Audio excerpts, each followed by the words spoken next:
الله والصلاة والسلام على رسول الله. صباح الخير ولا مساء الخير، كيف راكم حباباتي؟ ان شاء الله تكونوا كامل بخير.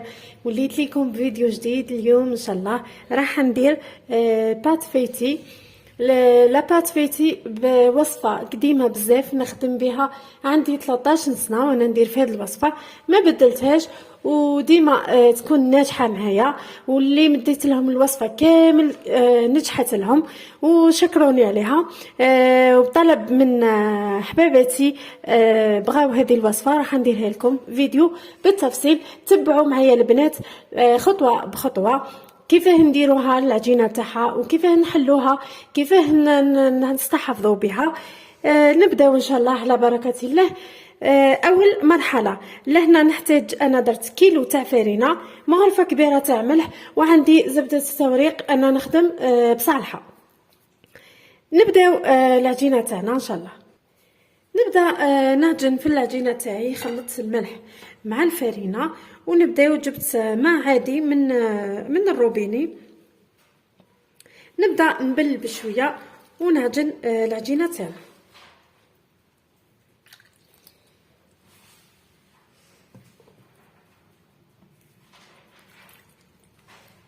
هنا العجينه تاعنا كيما راكم تشوفوا معايا جات شويه تلصق في اليد، لازم تكون هكذا.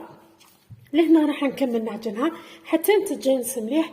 هنا البنات كملت العجينه تاعي، عجنتها كيما راكم تشوفوا.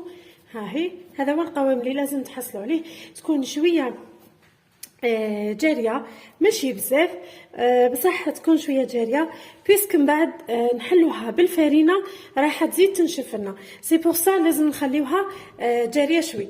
نروحوا نغطيها نخليها تروبوزي ونروحوا نشوفوا الزبده تاعنا كيف نديروا لها. هنا البنات نجيب الزبده تاعي، لازم تكون باش تنجح لكم لا بات فيتي لازم تكون زبده توريق ونوعيه جيده. لهنا الملاحظه الثانيه لازم تكون بدرجه حراره الغرفه، يعني ما تجبدوهاش من الفريجيدير مباشره وتروحوا تخدموا بها. كي تكون بارده بزاف راح تقطع لكم العجينه، تخرج لكم هذيك الزبده من لابات وتخسر لكم، تفسد لكم. لهنا انا كيف راح ندير لها، راح نقطعها هكذا.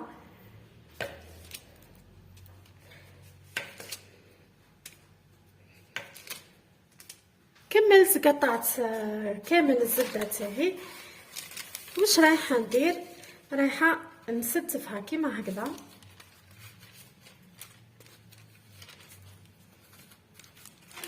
نغطيوها بالنص الثاني تاع الباكيت هنا. هنا رايحه نخبطها هكذا بالطريقه هذه بالحلال تاعنا.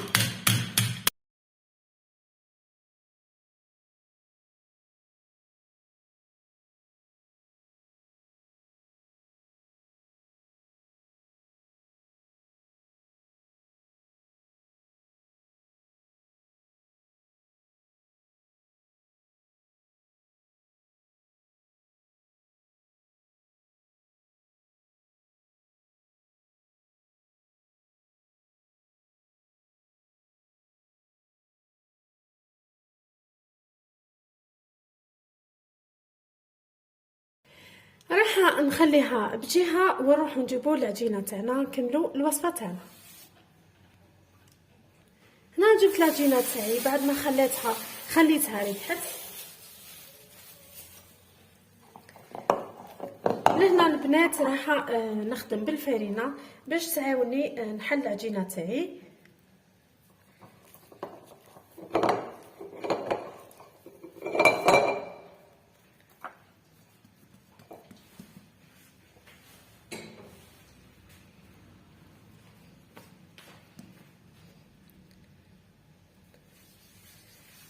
وهنا كما قلت لكم قبيل لازم العجينه تاعنا تكون طريه شويه باش كي تجيو نحلوها بالفرينه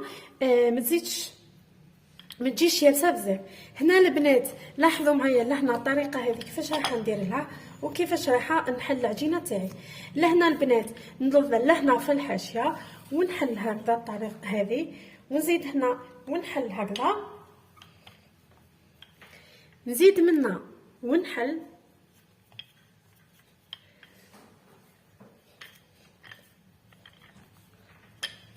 هكذا راح نحل العجينه تاعي. ما باليش الا راهي تبان لكم مليح. وديما رشوا البلان دو طرافاي تاعكم بالفرينه باش يعاونكم في الخدمه. هنا انا راح نديرها من الفوق ونعاود نقلبها. ديما نخليو الوسط تخشين باش من بعد كي نجيو نخدمو ما تعبناش.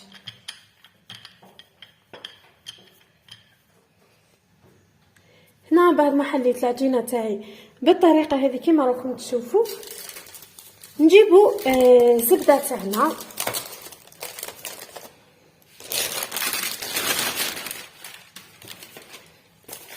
ونحطوها في الوسط بالطريقه هذه.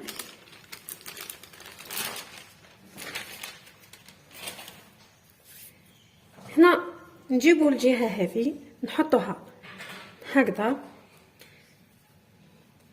نزيدوا الجهه هذه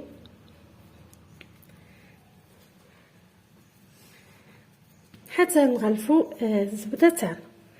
وتاكدوا البنات باللي غطيتوها مليح.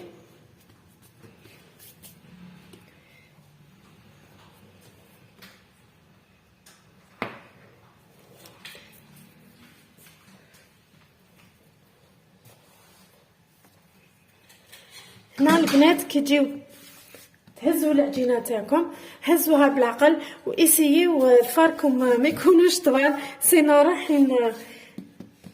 تفزدوها. هنا نبداو ان شاء الله راح نحضروا لاباط تاعنا. لهنا الخطوات البنات لازم تتبعوني مليح مليح بالخطوه باش تنجح لكم العجينه تاعكم. لهنا طريقه كيفاش راح نحلوها. الحاجه الاولى لهنا ها الوسط تاعنا نبداو نضغطوا بالعقل هكذا، ما نحلوش مره واحده بشويه ونمشيو العجينه بالعقل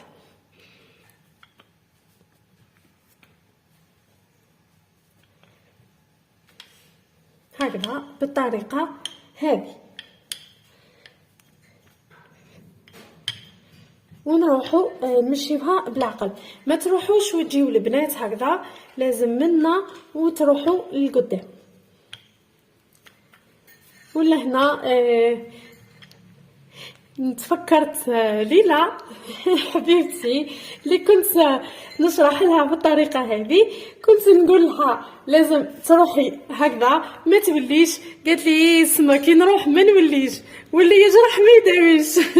تفكرتها ليلى نقول لها شوفي الطريقه ان شاء الله تنجح لك وما تزيدش تفزد معك العجينه تاعك.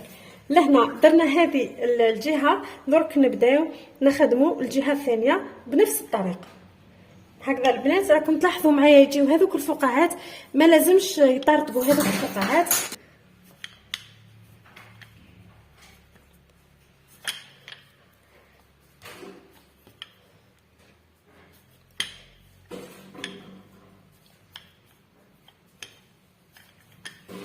ولهنا بالنسبه للمبتدئات ملاحظه واحده اخرى، لازم تكثروا الفرينه باش تساعدكم في الخدمه. ولا البلان دو طرافاي لازم يكون كبير باش تقدروا تخدموا اليز، بس قد ما تحلوها راح تزيد تحل. لهنا بالعقل اخدموا بالعقل وراح تنجح لكم باذن الله.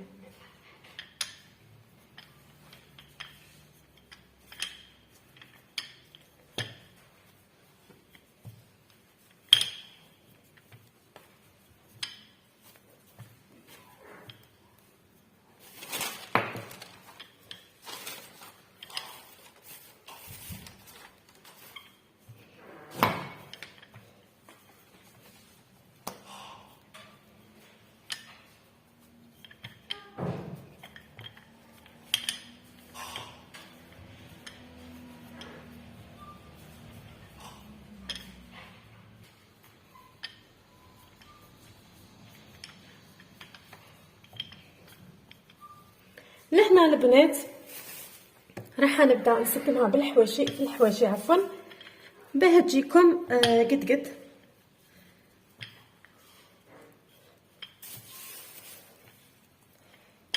هكذا. لهنا نبداو طريقه الفيطاج. لهنا كيفاش نبداو عمليه التوريق. هنا عندنا دو تور، عندنا لو تور سامبل اللي هو نطويوها بهذه الطريقه هكذا، هذه الاولى هكذا ونزيدو هكذا، هذا نسميوه لو تور سامبل هكذا. ونبداو نحلوها. كي نحلوها اشاك فوا نحلوها نعلمو بصبعنا، مثلا الخطره الاولى الخطره الثانيه نديرو ديما بصبعنا، وبين كل ما نحلوها بين خطره وخطره لازم نحطوها في الثلاجه كي نكونوا في وقت الصيف سيرتو، بيسك الزبده تاعنا رايحه تذوب، كل ما نحلوها رايحه تذوب ورايحه تعبكم في الخدمه. كي يكون الجو بارد مش راح يصير لكم هذا المشكل، دونك تحلوها الاز. هنا البنات قلنا طريق هذا لو تور سامبل نحلوها 6 مرات، لازم يكون 6 مرات. كيف نحلوها؟ كاين لو تور واحد اخر بلو فاسيل على الاول. واش نديرو؟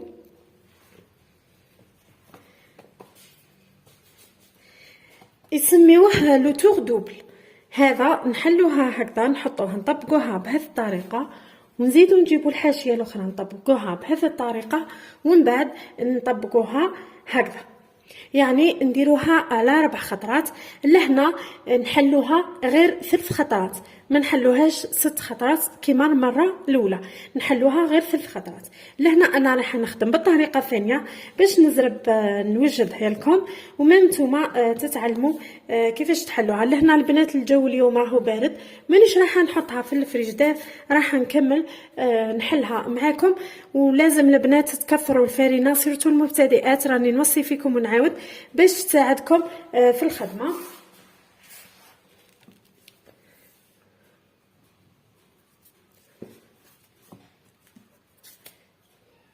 وزدت لبست نوار مع الفرينه بيضاء، هذاك هو نفس الطريقه البنات نحلو بها، نديرو في الوسط ونبداو نحلو العجين تاعنا بالعقل بهكذا بالطريقه هذه. انا راني نخدم بعقلي باش تشوفوا معايا الطريقه صحيحه هكذا. وكما قلنا ماشي تروحوا وتجيو هكذا، تروحوا وتجيو لهنا راح تتحل لكم العجينه تاعكم، لازم نروحوا وما نوليوش.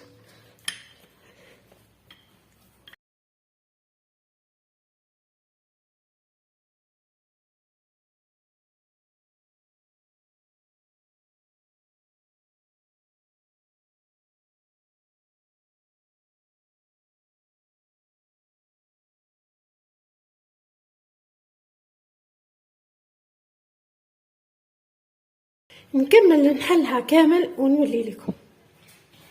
هنا البنات كما راكم تشوفوا راني حليتها للمره الاولى، ها هي العجينه تاعنا، راح نطويها للمره الثانيه بنفس الطريقه اللي قلت لكم عليها. راح نطويو الجهه هذه ونزيدو نطويو الجهه هذه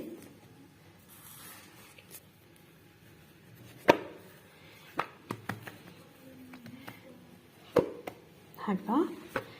سامحوني راني نصور بايد وحاكمه بايد باش نوريكم الطريقه قد هكذا، ومن بعد نطويوها على 2. هنا البنات راح نحلها بنفس الطريقه. لهنا ملاحظه واحده اخرى، كي تطويوها البنات لازم كي تجيو تحلوها حلوها هكذا، دوروها وبداو تحلوا كما حليناها المره الاولى، نحلو منها وزيدو نعاودو نحلوها مليح، نرقوها نطويوها المره الثالثه، راح نرجع لكم في الاخير ان شاء الله. هنا البنات ملاحظه واحده اخرى، كي تكونوا تحلوا فيها حاولوا تسقموها كما راني دايرت لها انا هكذا الحاشيه باش تكون كامل قد وتجيكم عريضه. حلوها نتوما كي تكونوا تخدموا فيها. لهنا راح نزيد نحلها للمره الثالثه بنفس الطريقه. هنا البنات كما راكم تشوفوا راني كملت حليت العجينه تاعي، هذه هي خلصت لها التورناج تاعها كما طريقه الحفظ البنات تحطوها في الكونجيلاتور اذا مش راح نستعملوها كامله. تحطوها في الكونجيلاتور وتخليوها شهر.